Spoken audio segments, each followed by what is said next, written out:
I remember, Mom, Louise, you and Dad sat me down on the couch and you told me that I was adopted. And you told me what that meant, and um, that I had other parents out there somewhere that you hoped that I'd get a chance to meet someday. And I'm just so thankful that I got to meet you guys, Kathy and Jimbo. And um, anyway, like I always wondered who my biological parents were. And then when I was about 15, I got to find out. Kathy had been searching for me and she found me. And then when I was a young adult, I don't remember how old I was, maybe 26 or 27. And I started searching for Jimbo and I found him, and we've been connected since then. So here's my story. I went to the Barnabas house, and I was working there, and as a repair guy, and then I also worked at night doing magic at a big restaurant, about 800 seat restaurant, and I fell in love with this gal, Kathleen. Mm. She was one of the counselors. Yep, and it was pretty cool. The Barnabas house was a really cool endeavor. They were remodeling this old, rundown, in a really nasty neighborhood hotel, and they were converting it into a shelter for women and children and guys, whatever. Everybody that had problems, we would teach them, bring them in, put them up, and feed them the word. And so it was really cool. It was a great thing. And I met Kathleen, and we remained friends even after we left. I got accepted to Ringling Brothers and Barnum and Bailey Clown College, so I went on with the circus. Went on to the circus and stayed in touch with Kathleen, and had a long distance relationship. She came Mhm. down to see me graduate clown college in Florida, and well, that's when you came along, Jennifer. So yeah, so I guess I left clown college, came back to Philadelphia, and that's when me and Kathleen started, dating a little more serious, and that's when she sprung the news on me.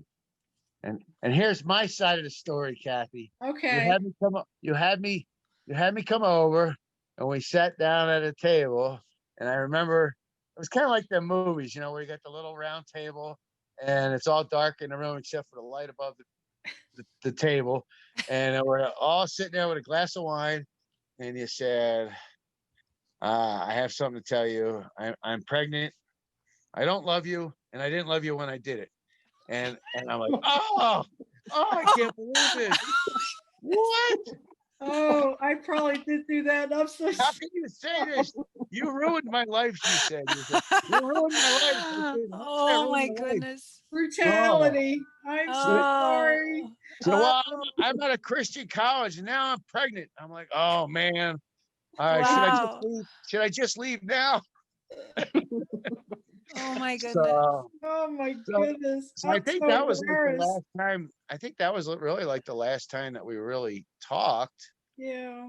And then I got the papers in the mail, and I'm like, oh, okay, all right. Well, I think I don't know. Maybe we did talk, We and you did. We talked decided, on the phone a couple times. yeah. And then we were going to decide, yeah, I'm going to put it up for adoption, and I was like, okay, I guess I'm I didn't give you a choice. but I was like, well, I'm just starting my goal, my dream was to be a clown with the Ringling Brothers Circus. So, and then here you are pregnant, and I thought, well, I don't know. I guess she decided for me, and this is the best decision. And I was a born again Christian and believer, so I thought, okay, well, it's in Lord's hands. He's going to find somebody a good home, and my mom really didn't know. I didn't tell my parents. I didn't. I kept it from everybody except for my friend Donnie, who was also a clown. And yeah, it was pretty traumatic. Mm. But the coolest thing was when I was, forget where I was at the time. I mean, I know I was in the circus. I think it was maybe Atlanta, Georgia, somewhere down there, and I got a phone call, and I think it was you on the phone, and I had to go to the phone at the stadium, and you said, oh, we had a little baby girl, so many pounds, so many ounces, and her name is Sarah, and that's all I knew. Her name was Sarah, and so for 20 something years until Jennifer came along and discovered me, you guys didn't tell me her real name. I didn't know it. Oh, you didn't know it either. No. I Oh, so named her I named her Sarah because when I was yeah. after I gave birth to her, Uh-huh. I felt like God was saying to me, name her Sarah. You and I both knew her as Sarah. Yeah. Well, the coolest part was, okay, so I had that. So for years, all I knew was Sarah. So everybody I met, where were you born? How old are you? And is your name Wow. Sarah? So like checkout girls or people at the department stores, and everybody I ran into, I questioned them. And Wow. then my cousin was my cousin was looking for his son, and found him in New York. Wow. So I was going through trying to find it through an agency thing, trying to do Oh, that, and it wasn't working because I didn't have any real details. And Wow. so I just gave it up, and I said, so, well, whatever. And then one day I did a show, and then I got a call right after the show. I'm loading my car, and this lady's like, I'm the president of the clown club, and I have some information for you. Are you sitting down? I'm like, yeah, sure. So I sat down in the car, and she said, this girl is saying that she is your daughter and she wants to get a hold of you. And I was like, oh yeah, okay, I have a daughter. I know that. I said, well, what's her name? Her name's Jennifer. I said, nope, not my daughter. She said, well, wait. She said, wait, let me tell you who her mother is. Her mother is Kathleen. I was like, oh, my heart just dropped. And she says, well, you can't call her right now. Here's her phone number, but you can't call her right now because it is, I don't know, 11 o'clock or 10 o'clock there. Oh And my. so as soon as I hung up the phone with the clown president, I called you right away, remember? I And remember because it was dark outside. I do it remember was dark, and I said, hi, I am your father. that. Yeah, I remember. That was amazing. So yeah, so it was like, I don't know what, a couple days later, 5 days later or something. We ended up meeting each other. I flew down. Yeah, Yeah. that was Oh my great. gosh, that was the coolest. That was the coolest time ever. Yeah, You it was know, and cool. I had no hard feelings toward you, Kathy, at all. And Louise, I just, thank God that you guys were just good, strong Christians and took care of my daughter. And I thank you so much for that. That was wonderful. So, and it's just a blessing. I mean, it's just Yeah. amazing. It's so cool. And then you came out here to Arizona and met my daughter, and you guys spent time together, Yeah, that was cool. and then you met my son and his kids and Branson, and so yeah, Yeah. so it's been a really good time. Yeah. Life goes on, you Yes. know, it Yeah. works itself out.